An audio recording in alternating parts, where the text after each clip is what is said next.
We started off the back of our experience from previous coffee brands that we've started and built up. We have a pretty good understanding of the market. We know what works, what doesn't work so well. And I think if I look at the franchise space in coffee, the sort of the main brands that are franchising, they are getting their franchisees to invest upwards of 300,000, sometimes up to £500,000. They're looking at really high rent, can be up to 100, 150,000 for other brands. From my perspective, I don't think it's right. I think the model's not profitable for franchise partners. With Dirt, we're looking to procure much lower risk location, keep the investment as low as possible, while still providing a specialty coffee experience and far greater support than the other competitor brands that are out there. We've invested heavily in our infrastructure to be able to support the franchisees properly, and we're looking at lower investment. That's been proven. We've opened our first site now with our franchise partner. It's massively exceeded our expectations. The site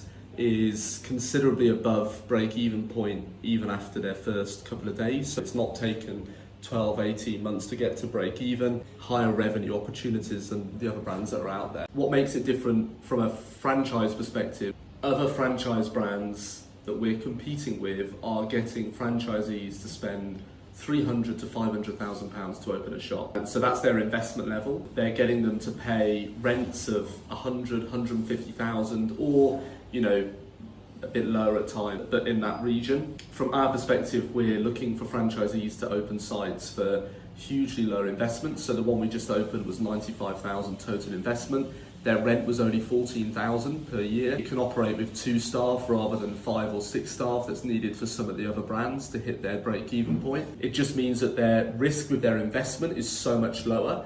Their break-even is so much lower. So they're not under financial pressure anywhere near the same as other brands that are out there. From an operating perspective, our coffee is specialty, so coffee is graded out of 100.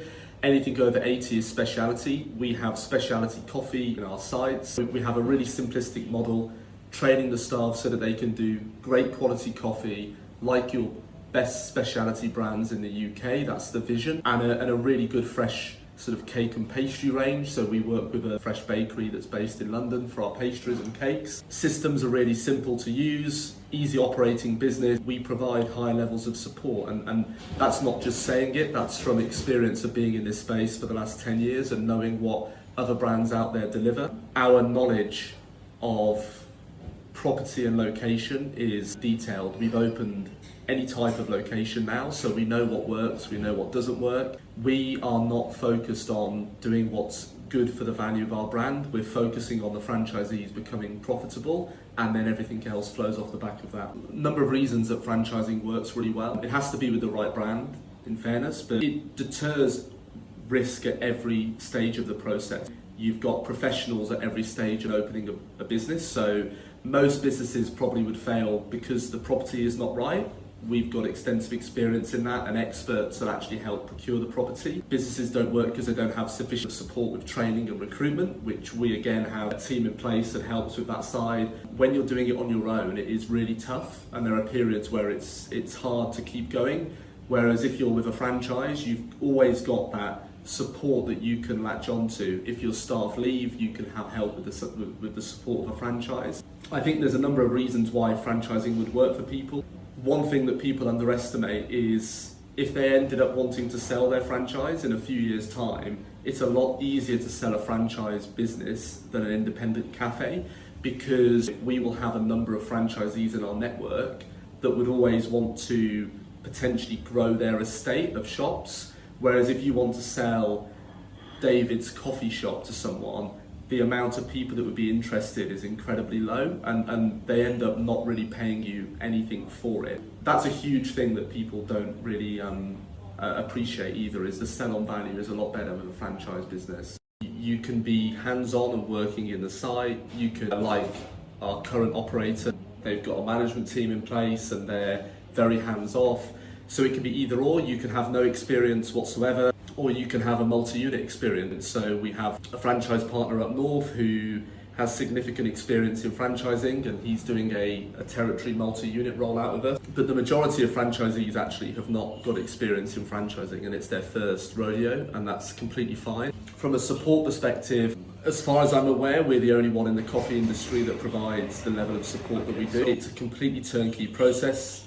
From the point of signing up as a franchisee, we help secure property with an in-house team. We have in-house design systems that we work through with franchise partners. We help with gaining finance, project management. We help do the recruitment, train the team, deliver the marketing strategy. So the whole process is completely turnkey.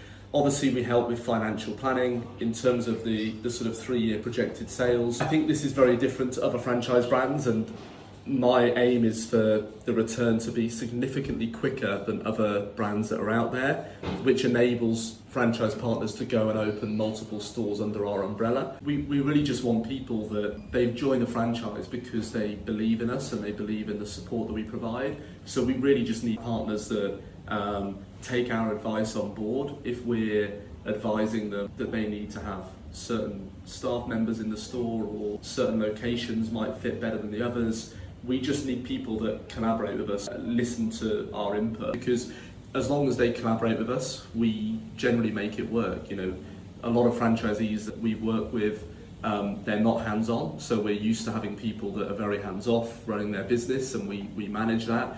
And then we have people that work in sites or have worked in sites previously, and we manage that relationship as well. So it's not overly complicated, but we just need people that can take our input on board and collaborate with us. We chose the name Dirt because, one, I like simple names, so I didn't want a really elongated name or anything too complex. If you look at the coffee industry at the moment, it's all about sort of being speciality, being quite minimalistic in what you do.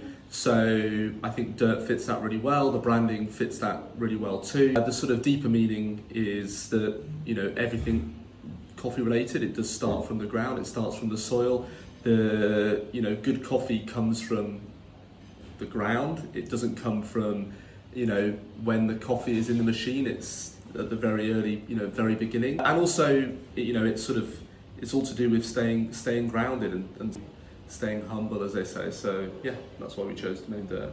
Is that we want to open over 100 sites across the UK, but more importantly, we want to open successful businesses with the right type of people, right staff and team in each shop that's sustainable. So sustainable is a key word, because a lot of, again, other franchise brands are opening shops with the intent of building the value of their brand, but not necessarily thinking about whether it's a sustainable investment for a franchisee. The way that I see it is that the franchisee needs to be sustainable and successful, and then off the back of that, the brand obviously is going to grow substantially from the back of that.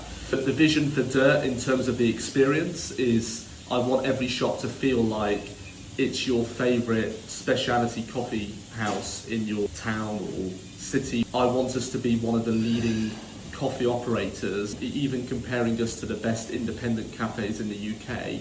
I don't see any reason why each Dirt can't be at that level in terms of the quality of coffee that they produce. We don't need to be operating with chain style quality coffee in our stores. We can operate with really great quality coffee, even though we want to be a chain.